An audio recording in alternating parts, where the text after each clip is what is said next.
Morning, everyone. Welcome to the FSA's PEP webinar. I hope you're all sitting comfortably and looking forward to this. The webinar itself should take about half an hour for the presentation stage, and then we'll move on to questions.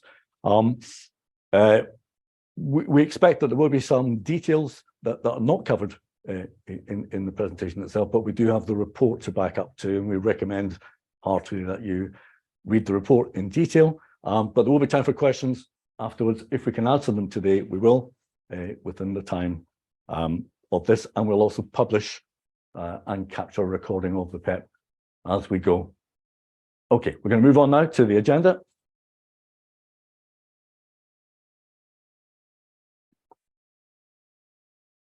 Just taking a second to switch systems. There we go. So in terms of the agenda for today, we'll be covering some key points from the thematic project. We'll explain some of the regulatory objectives.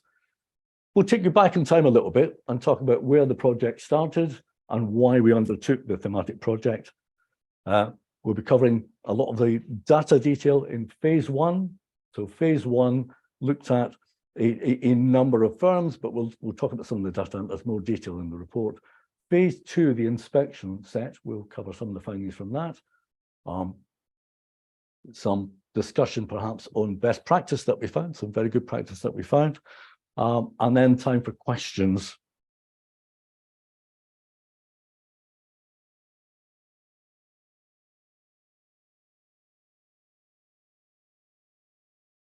Sorry about that. We're flicking back forward a little bit. So the key points.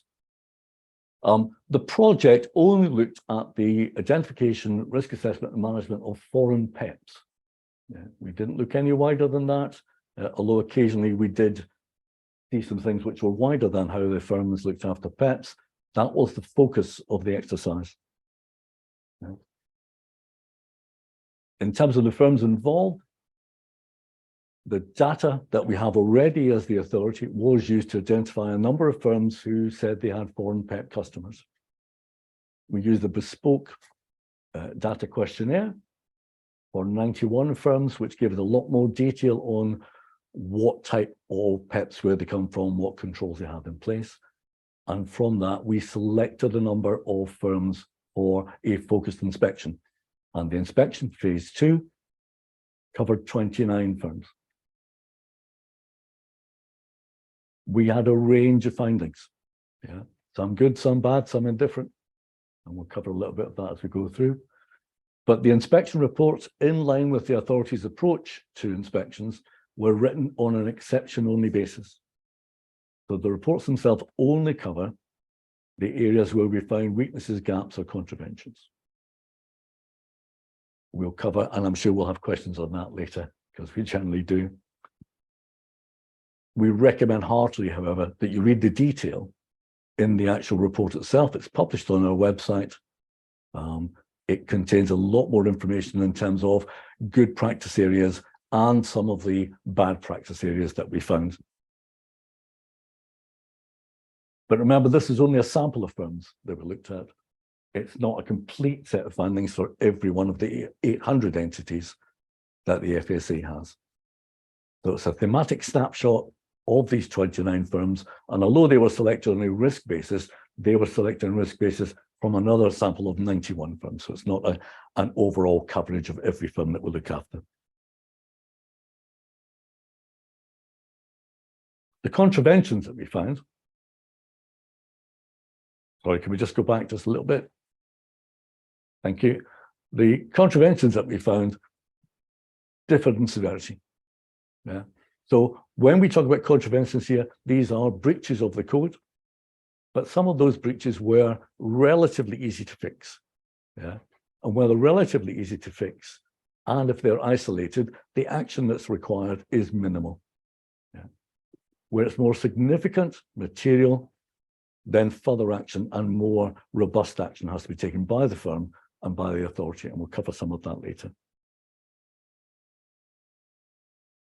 The findings that we talk about here are those from the inspections themselves.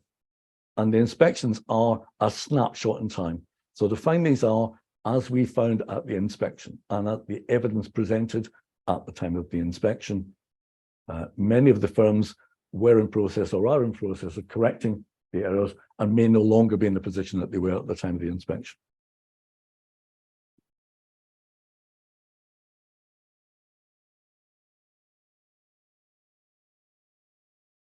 Regulatory objectives. The authority is based entirely on the 3 regulatory objectives you can see on screen.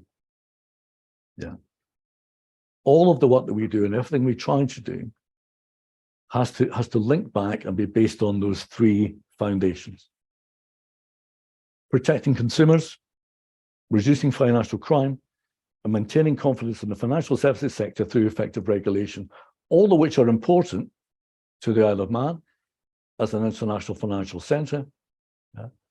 Reducing financial crime includes our objectives of supervising and overseeing anti-money laundering activities by the firms that we supervise. Yeah. The confidence that the Isle of Man needs in its financial sector and its designated business sector comes from our ability to evidence that people understand what they're doing and are actually meeting those standards. So this particular thematic was driven by the risk to the island by foreign PEPs, yeah, and the risk identified in the National Risk Assessment in relation to international PEPs and the possibility of corrupt funds or illicit funds being moved by them through firms or structures in the Isle of Man. So what we're looking at here is looking at a specific area of risk for the Isle of Man and looking at a specific set of businesses who have people with those risks and looking at how they identified them, how they risk assess them, and how they manage them. I'm going to hand you over to Ashley now. Thanks, Ian. I don't want to spend too long on the background, but I'm just going to talk a little bit about where the project actually started. As you can see on the slide there, it commenced around 2020, and it was on the back of the findings of the refreshment to the island's NRA, which took place in 2020. It was also following several years of data collection that we'd got as part of the AML-CFT return. The data that we'd got indicated a prevalence of foreign PEP customers across financial institutions on the island. And later in this presentation, we'll give a bit of a snapshot of some of the data that we collected, that we do collect. So although we could see the numbers of the foreign PEP customers from the data, it really did end at that. We didn't have much more information about the specific controls and procedures in place for those customers. Due to the potential risk posed by these customers, specifically PEPs being vulnerable to being subjects of bribery and/or corruption, it was determined that we really needed to do a deeper dive into this area to assess the processes and controls to help us really understand the exposure of our island to a higher risk area. So ultimately, the findings from this thematic can feed back into the National Risk Assessment, and it can also indicate where there might be vulnerabilities, and it also can inform any updates that we need to our guidance. Also, undertaking the thematic exercise helps us to demonstrate to Moneyval that we're undertaking supervision on the basis of materiality and risk. So I'm going to touch on a risk-based approach. And those who are attending the authority's other event on Friday might hear a little bit more in this area. But really, in utilising a risk-based approach, we want to use a number of supervisory tools and methods, such as routine inspections, some that maybe encompass AML-CFT. It could be an event-driven inspection. It could be a thematic. It could be a full inspection on AML-CFT. We're also going to look to do some business meetings going forward. So really, doing this thematic, which was driven by data, is how we can demonstrate that we're supervising on a risk-based approach. And then finally, just to mention, it was also an area we had noted on previous inspections that we had seen some deficiencies around controls in this area. So that was really a further factor for determining what the thematic would focus on. So I'm just going to explain a little bit about how we selected the firms for what we called phase 1 of the project. So as I previously mentioned, the AML returns, we had some data from that regarding the numbers of foreign PEPs. And what we decided to do was, firstly, to get some more information. So we devised a questionnaire, and you can actually link through to that questionnaire from the published report that Ian mentioned. And that questionnaire was really trying to get that additional information. We asked some questions around some of the additional numbers of foreign PEP customers, what role those foreign PEPs held, whether the firm maintained a PEP register. There were some questions around what screening was utilised, so about the reporting that had taken place.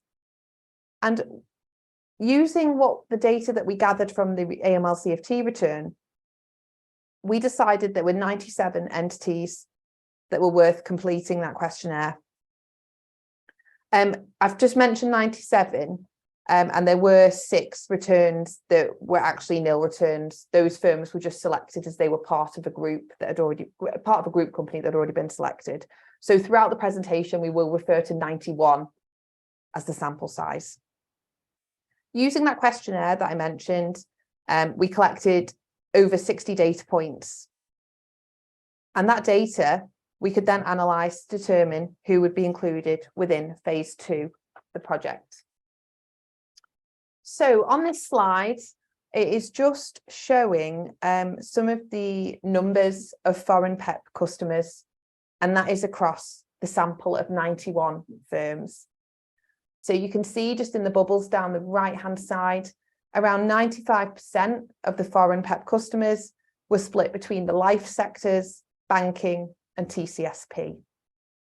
And in terms of total numbers, you can see in the row at the bottom that there were 11,548 PEP customer relationships across those 91 firms, and that equated to 10,104 what we called unique foreign PEPs, which is the actual number of PEP individuals. The PEP customers could include a PEP with various accounts or products. And I just wanted to point out as well, the numbers on this slide are actually not too dissimilar from the overall PEP numbers across industry, as we obviously focused on those with the highest numbers of PEPs.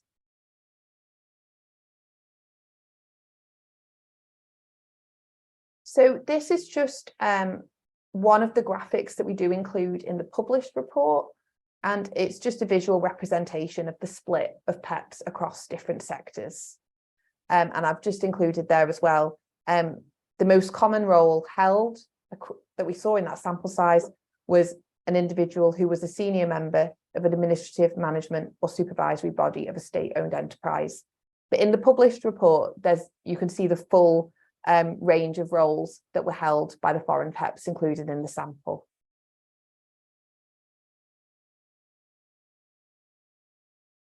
So I'm just going to spend a couple of minutes just summarising what we found out in phase 1, so what we found out from the data collection.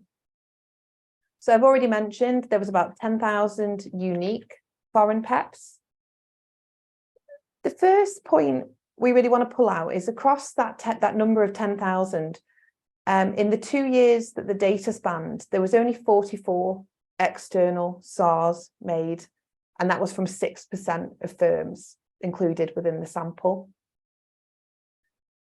We do believe that number was quite low, considering the deficiencies in the preventative measures that we found in some of those inspections. So we think that is a key point to highlight. Another interesting point, 33% of firms didn't ask upfront if the customer was a PEP. I'll come on to that a little bit later, but that's a really helpful question to ask at the outset of a relationship to assist you in determining that PEP status. 65% of firms didn't state in their terms of business for customers to advise them if they subsequently became a PEP during the relationship. 5% of firms don't use a third-party screening system. And again, in the published report, there's a little bit more information on the split of screening systems used. And 71 relationships were declined from that PEP population in the 2-year period. So that's 0.71%. And just to highlight as well, 100% of firms did maintain a PEP register. So this slide shows on the left-hand side of the table of the top 15 countries where the foreign PEPs were resident, and that's in the numbers of PEPs.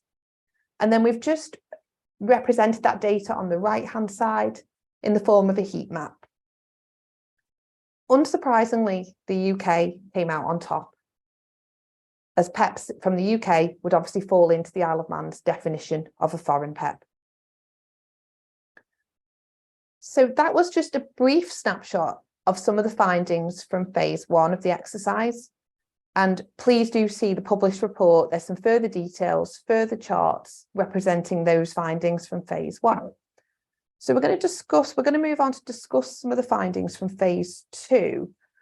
I'm going to hand over to Ian to do that. But before I do, I'm just going to close by just explaining how we selected the firms that were involved in phase 2.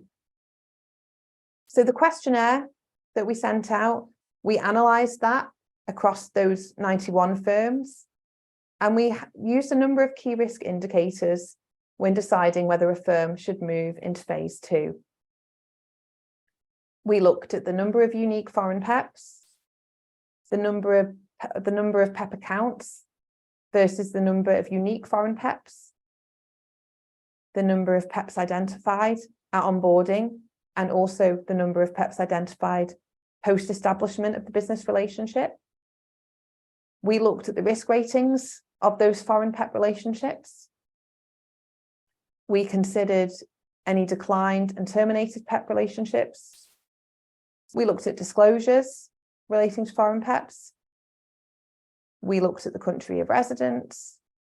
And once we analysed the data using these risk indicators, we were left with 29 firms who we determined should move to phase 2 of the thematic, which was a supervisory inspection. So Ian is going to just talk us through some of the findings from phase 2 of the exercise. Thanks, Ashley. Just quickly setting out the main areas of focus for the phase 2 inspection.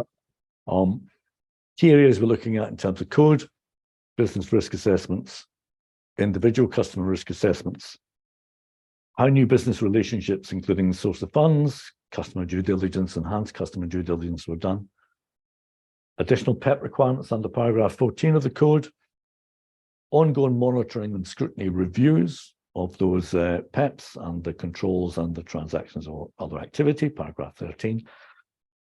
Internally, how insurance and governance took place within the firm, because we do expect a level of independence and levels of control and checks taking place within the firm, paragraph 30.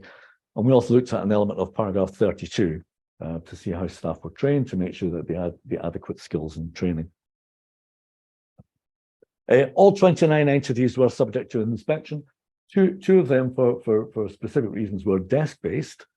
The other 27 were on-site inspections, looking at the business, talking to the business managers and relevant people, and looking at sampling of customer files to examine what they look like in practice and to try and evidence what we've been told by the firm was their controls. And all of these were only generally focused on the foreign PEP aspects of it. So although we looked at the business risk assessments for the firms, we were specifically focused on the elements of the business risk assessment which related to foreign PEPs. In some cases, we did go a bit broader, where it was difficult to separate the foreign PEPs elements from it, or where the BRA itself was integrated and it was difficult to separate the elements out. The CRAs, again, we were looking at the customer risk assessments in relation to the foreign PEP angles, looking specifically for risking of that foreign PEP element. So we were looking for specific elements within the customer risk assessments to highlight and deal with the issues that should be covered in CRAs. Same with new business relationships and the other requirements. We're trying to look through to focus on the possible higher risks of bribery, corruption, of people of influence, who may be a different risk category to a standard customer. We looked at and noted evidence of good practice. We've noted them down in terms of the report. Those are not covered in the inspection reports individually because they're written on an exception report only. Some of the customers found that a bit uncomfortable, but that's the style that the authority uses in all of its inspections.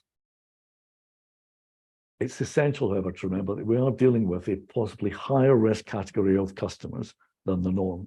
And so we do expect higher levels of checks, higher levels of controls, higher levels of capability within regulated and supervised entities to be able to manage and control those risks, or know where they don't have that additional ability or controls to refuse or not take on those high risk customers.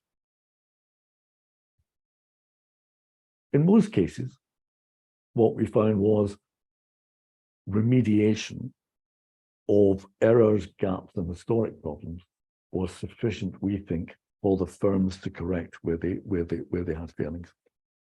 Some of them were very minor and could be done quickly. Others will require quite a bit of work, particularly to go back in time and fix some of the historic failings. And in a very few cases, we have referred them for consideration by the Enforcement Division because the material and significant failings that we found were considered sufficient enough to be considered for further action.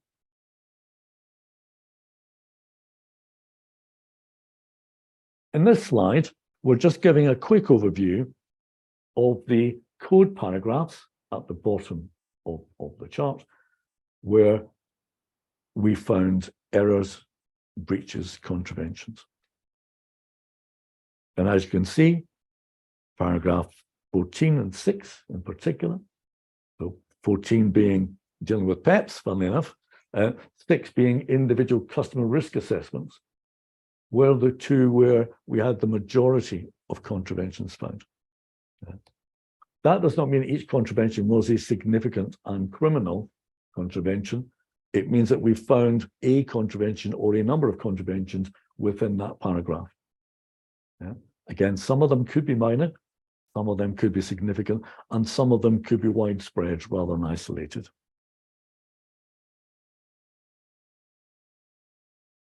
But we don't want people to think that it was all terrible in there. Some firms with contraventions have already remediated the contraventions that were identified and have actually produced the evidence or carried out the checks they needed to do to fill the gaps where they had failed to do so in the past. A lot more detail in the report, particularly in terms of good and bad practice and what we found. In a bit more detail, business risk assessments. This is the key to everything the business does in the AML CFT land. If the business doesn't understand the money laundering, terrorist financing, proliferation finance risks that it faces, then it just cannot apply the right controls, and it cannot apply the right onboarding controls or ongoing monitoring. So if the BRA is lacking, then the business itself cannot show it understands the risk it's facing. The worry for us as a regulator is that if the firm does not understand that risk, then that firm is at risk, both to itself and to the Isle of Man, to the risk of money laundering, abuse and exploitation, or worse. So what we found in the BRA areas, in some areas was very worrying. Because what we found that in some cases, there didn't appear to be much consideration at all of the risk or the additional risk possibly faced by foreign PEP customers. In quite a few cases, we could not see the consideration of the risking done on an individual customer, including the foreign PEPs, being brought together to build an overall picture of risk within the business risk assessment. Now, lots of business did different things and did it in different ways, but unless you understand what your business looks like and what your business population, your customer population looks like, it's going to be really difficult for you to evidence that you understand and you have built a business risk assessment adequately. Moving on to the individual customer risk assessments. Sorry, it's the moving on that caused that, so that's entirely my fault. The customer risk assessment area is an area where we're looking at the business considering the elements in relation to an individual customer, or an individual structure, or an individual group of customers in that structure, and trying to establish what the actual risks are for that customer from a money laundering, terrorist finance point of view.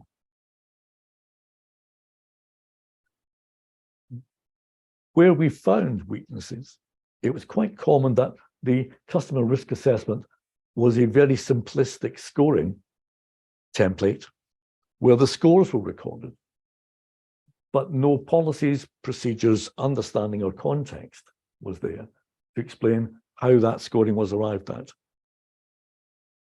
So when we as inspectors arrive and look at the CRA for a customer and it says the score is 3, but there's no explanation of what 3 means or how people arrived at 3, that's just not sufficient to show that proper assessment consideration of the risk of that customer is taking place. And it's not evidence that you have a customer risk assessment.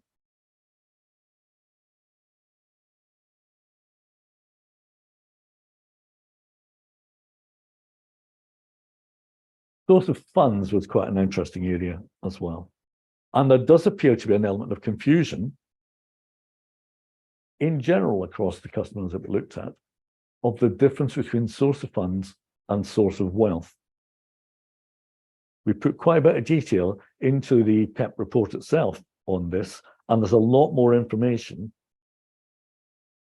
in our guidance, in the handbook, and in sector-specific guidance about what the difference is. But in source of funds specifically, it's a very basic premise. We're looking for 2 things. We're looking for the source, the routing of the monies coming into your firm. We're looking at where that money comes from in terms of the client. In a lot of cases, what we saw was the bank account from which the money came was captured, but not the other elements. And many people confusing elements of source of funds as source of wealth and not having the source of wealth stuff. We'll cover that later. On the PEP requirements, there are additional requirements in the code which are required for entities to carry out in relation to the checks that take place and the senior management consideration and sign-off of taking on PEPs as customers, or in offering them certain products, or of maintaining them as customers. We found some weaknesses in not identifying PEPs or not identifying the status of PEPs, or particularly where they are family members or associates of the PEP. We found some failings in some areas where people just simply hadn't picked up or hadn't considered the wider aspects of the PEP. The other weak area here was that when we looked at enhanced monitoring of PEPs, we couldn't actually see any enhancement beyond standard monitoring. And again, we're looking at customers who should be considered as possibly higher risk, and we would expect a higher level of scrutiny, management control, and ongoing monitoring. Customer due diligence, it's a weakness that you find everywhere. Customer due diligence is not just identification of the customer, and it's not just verification of the identity of the customer. It's a much wider area than that.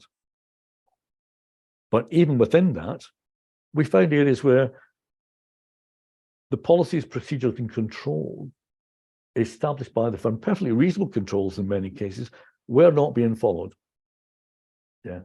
Where paperwork and records and documents were being accepted, which were not according to the policies and procedures of the firm acceptable to them, but they were being accepted without an explanation as to why the controls themselves had been bypassed.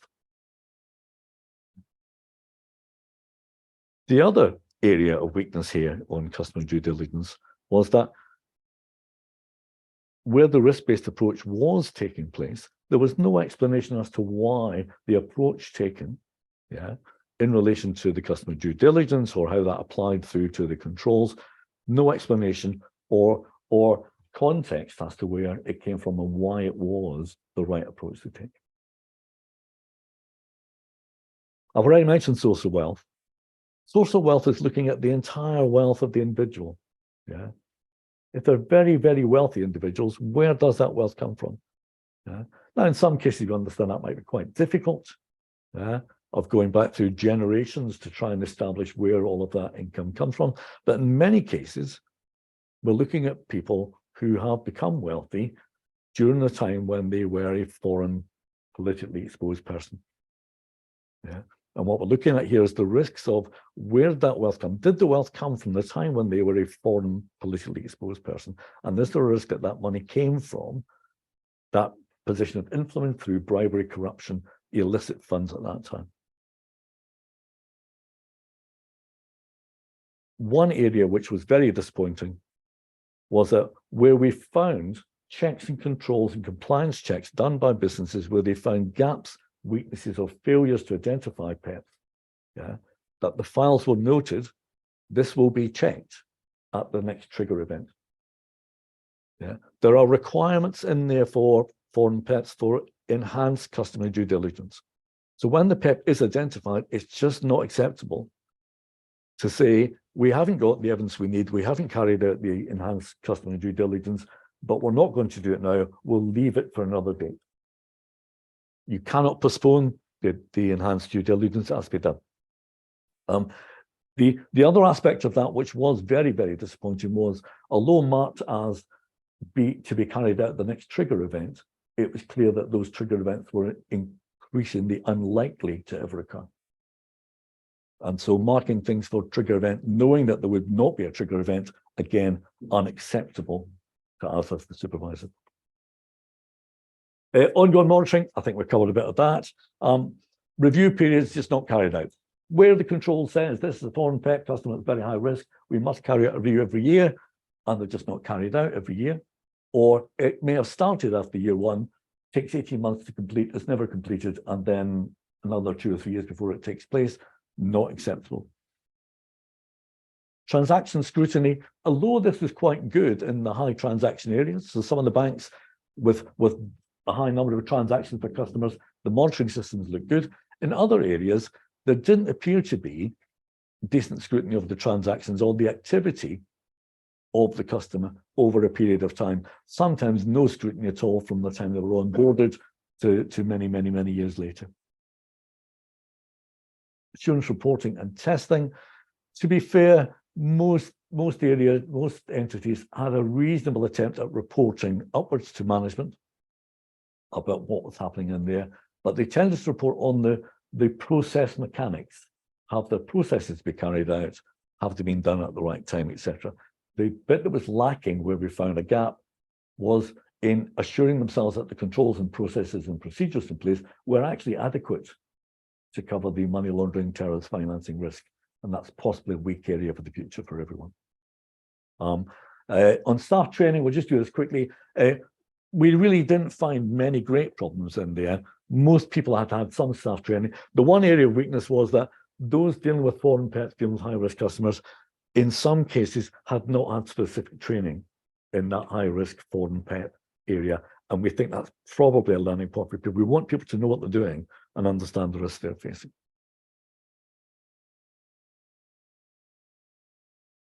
We shan't cover beneficial ownership at this stage because we'll just move on. I'm going to pass you back to Ashley, who's going to talk about some of the better things that we found. Okay, thanks, Ian. So yeah, we've covered quite a bit of ground there. But what I just wanted to do was really bring it all together and hopefully give some helpful takeaways to end the session. And hopefully you can just have a think about these when you do consider your own processes and your own procedures. Firstly, ensure you have the right caliber of staff with the appropriate skills. This thematic exercise was based on foreign PEPs, a category of customers which really is likely to pose the highest risk to your firm. It's therefore imperative to have the right staff in place in order to mitigate this risk. In order to support those staff, you really need to have appropriate procedures and controls that are tailored to the risk of your business. The best procedures and controls we reviewed as part of the inspections were those that were clear, were easy to follow. They clearly explained the controls in place, the rationale for those controls, the processes. They explained about documenting where you maybe would deviate from those controls. And they also included a clear role delineation. And this, to be honest, for the authority on the inspections as well, we found the firms with procedures like this in place could more easily explain their approach to foreign PEPs. They could demonstrate evidence with the code, and they were also the firms that really handled any of the authority's queries a lot better as well. I think a key thing, I haven't actually included it in this slide, but a key thing coming out of the inspections, and we did cover this in the published report, was to be prepared for inspections as well. We did have some inspections where we maybe struggled to get file access, struggled to get documents. And it's obviously really important for the authority, but it's really critical if you were to get a request from law enforcement for certain information. Sticking with the demonstrated compliance of the code, we recommended to a number of firms that they ensured their procedures, and any documentation they had in place, such as a BRA, included a version history. Some sets of procedures we looked at, we just didn't know when they were last updated, when they were first written. A version history can really help you to demonstrate compliance with the code. Also, in relation to procedures and controls, making sure that they're determined and signed off at an appropriate level within the organisation. And further to that they're communicated and fully explained to staff, so the staff understand what it is they're doing and why they're doing it. And we've mentioned this a couple of times, but where there is a deviation from the procedures, ensure that if that is permitted to take place, it's signed off and it's fully explained. Ian touched on risk assessments, and a key point, although it might seem obvious, is just to ensure all risk assessments, whether it's of the business itself, the customer, or any technology used, must actually provide a commentary of the risk in order to justify the risk rating the risk rating assigned. And the risk assessments the business does have are in a continuous feedback loop. That's really important. We've touched on already the sort of the interaction between the BRA and the CRA. If updates happen to a number of CRAs, then you obviously need to consider whether that needs feeding back in to your BRA. And the BRA should articulate the risks faced by the business, but it should also provide a summary of the client base, really indicating where those higher risks lie. For instance, setting out the proportion of higher risk customers, the proportion of PEPs, as well as commenting on the numbers of standard risk customers within the client base. And moving on to consider onboarding. I mentioned this sort of towards the beginning of this presentation. A good practice point, we believe, would be to start off by asking the customer at the onboarding stage if they consider themselves to be a PEP. That just gives you a starting point when you can then start your own checks to determine the PEP status. Linked to this, also, please ensure your PEP register is up to date. We found it was really good that 100% of firms had a PEP register. But in order for this to be really useful to the business, it needs to be kept up to date. As Ian mentioned, there's additional requirements in place for foreign PEP customers. And actually, that is why it's so important to have your PEP register up to date, because we did see firms where they still had customers on their PEP register. They were either on there in error, they could have even no longer be a customer, but still on the PEP register. And also we saw customers that had had the PEP status removed for one reason or another, but still remained on the PEP register. If we're looking at clients on the PEP register, we would expect them to be subject to additional requirements or have it explained why they maybe are no longer a PEP. And a further point actually on the PEP register is to record why the customer is a PEP. We looked at a number of PEP registers where it would list the customers, but it didn't explain actually why that customer was considered to be a PEP. And that would just be useful information to have on there.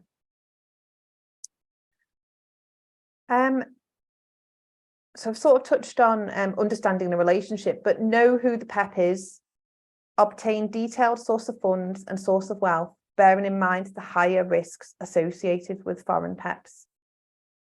Due to the higher risks associated, it is imperative that there's more robust measures in place and that really everything is documented. So everything that you do with your PEP relationships, make sure that the relationships are monitored, but make sure everything is documented. Record what's been done and when it has been done. And also, as Ian's mentioned, the code mandates enhanced monitoring. And it is really important to be able to demonstrate that you're monitoring your foreign PEPs more than possibly a standard risk customer of the firm. The last good practice point, apologies, it's not on the slide, but is to use the resources available to you when you're writing your processes and when you're writing your procedures. The authority has obviously got a detailed handbook published, but the FATF have lots of documents available on their website, as well as other international bodies. So use these to help you develop a robust, detailed set of procedures for your firm. That brings us to the end of the presentation and the end of the slides. We've got about 15 minutes left of questions. Then I'll just summarize the next steps briefly, actually, before we move on to questions. The next steps for the PEP thematic exercise, obviously the main report's now been published. There are some discussions continuing with firms in relation to their report.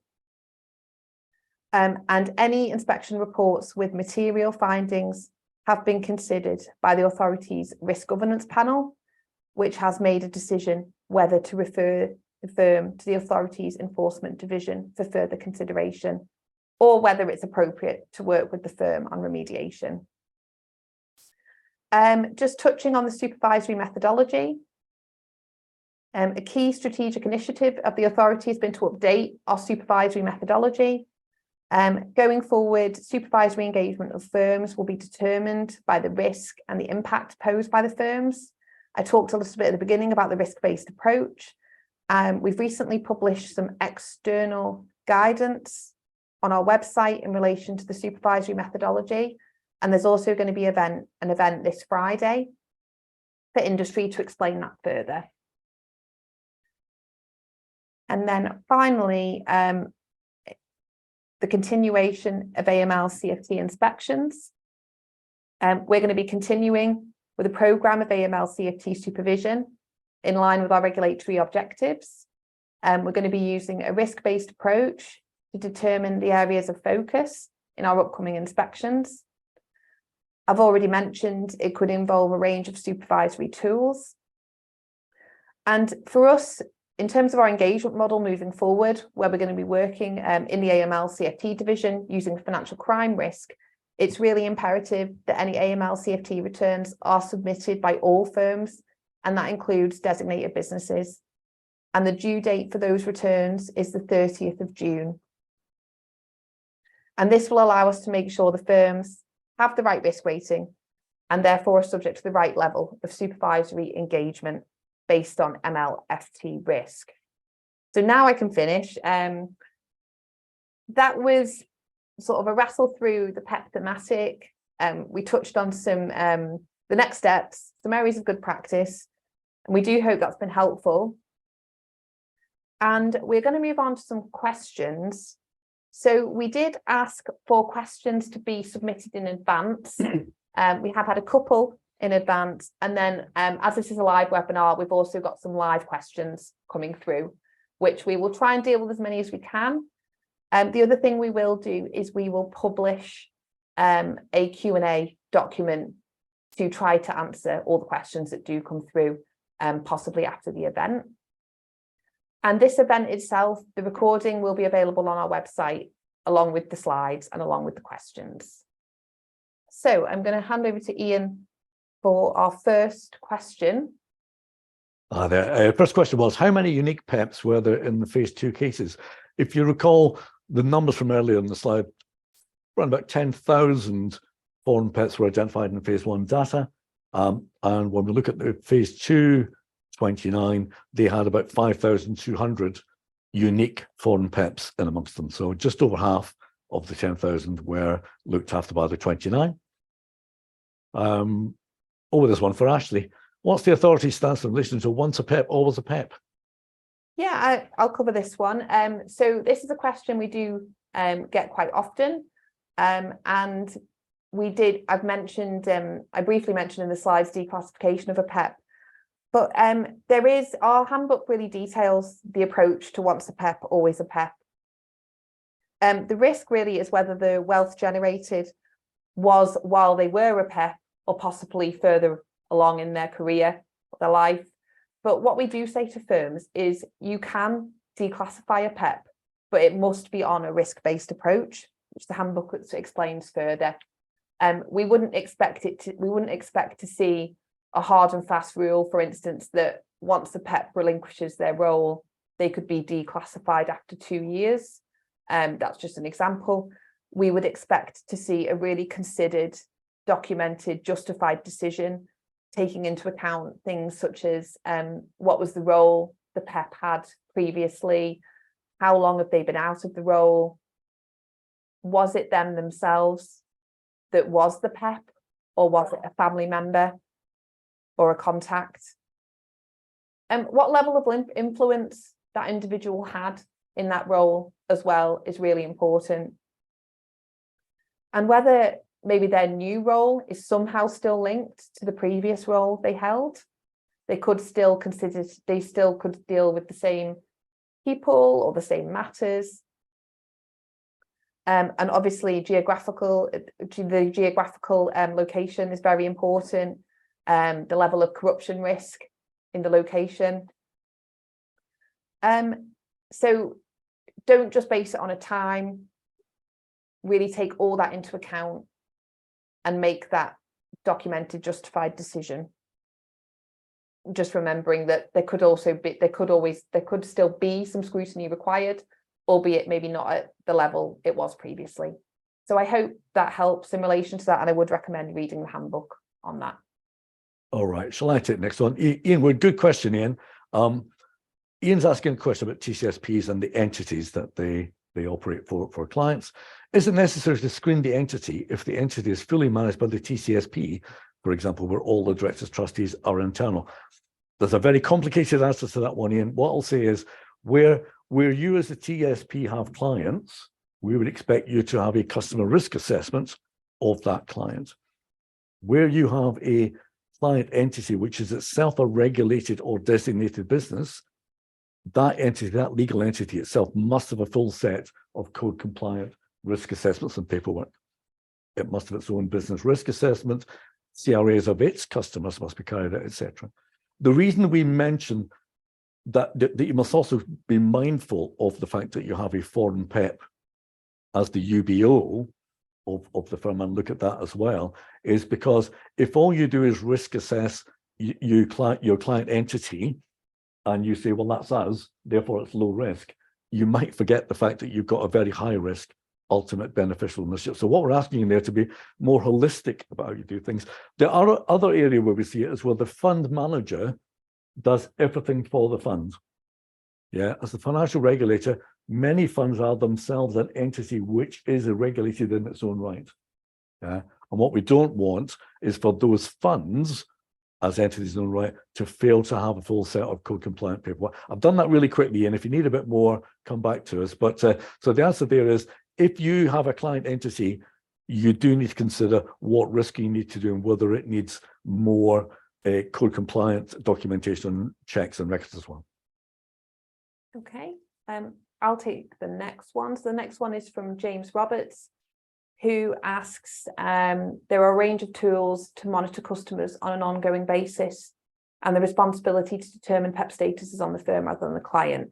So you've just noted those percentages that we talked about in relation to asking whether the customer is a PEP. And was it that the population had no screening requirements at onboarding, or that they didn't specifically ask whether the client was PEP? Really what this is about is firms did have screening in place, and that is elaborated on more in the published report. What that's more about is some firms that we looked at, they had a specific question in their onboarding documents, in their application form, for instance, for the client. And we felt this was a good way for the firm to really assist with their determination as to whether the customer is a PEP. Because there are cases where it may not be so obvious, if they could be an associate, a family member, that you may not always pick up on screening. So we just thought that asking that question at the outset of the relationship is a good way to assist with that, really. So I hope I've answered that in these cases. Yeah. Okay. Yeah, I think so. And the other trick there is, it is good practice, but I'll say that some of the cases we saw with weaknesses, your staff need to understand what a foreign PEP is and be able to explain it to your customers in order to get the right answer to the question. Because if you ask them, they don't know what a PEP is, they might say no, even when they are. But that's a difficult one. John Whiting, is there a particular sector firm that attracted 1,500 plus Argentinian PEPs? Yes, is the answer to that one, John. Life insurance. It's as easy as that. I can't name firms, but obviously some firms had a link or a decent business link across into Argentina, and that's where that large number of life insurance customers have come from. Okay, so I'll pick up the next one, which is Nathan Holden, who is asking whether when we use the term breach or contravention, are they used interchangeably, or do they have distinct meanings?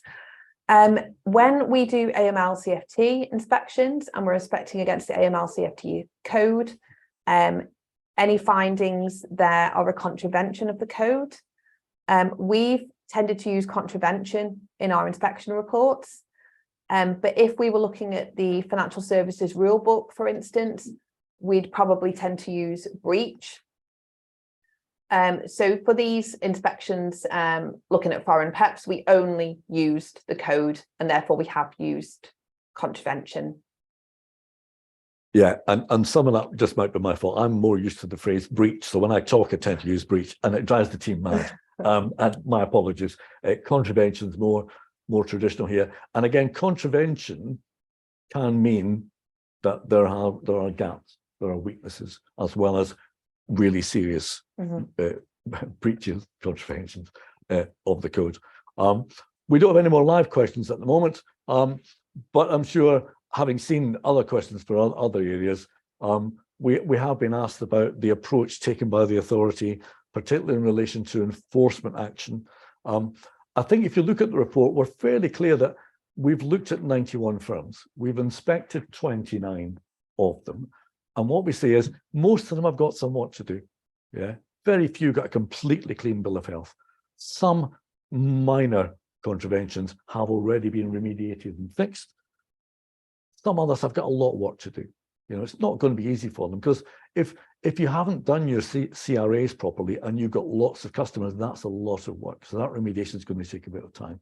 In a very small number of cases, you know, and it is a small number of cases amongst the 29, we've referred them for consideration by the Enforcement Division. And that's where we've found significant and material, contraventions. And when we talk about significant material, we're looking at breaches of multiple customers, yeah, or gaps or breaches across multiple years, yeah, or a complete lack of a BRA in some cases, you know. So we're not referring every case for enforcement. And enforcement look at those cases, and we have a published approach to how enforcement deals with things. So the enforcement decision-making process, the EDMP, is a published process. All the checks and balances are out there internally before it gets to that stage. We've applied checks and balances all the way through this project. So each report is peer-reviewed. Yeah, each report is then submitted to Ashley or myself for sign-off. In many cases, both of us reviewing that case.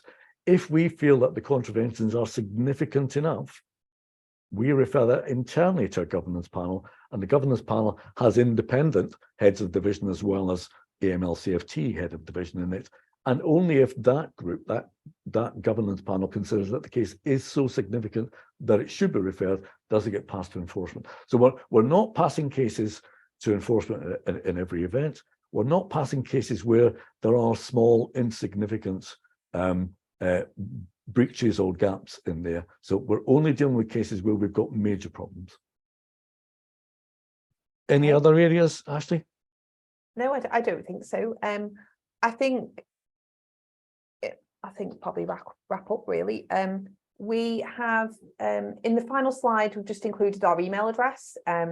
We are welcome to feedback. We're welcome to questions at any time.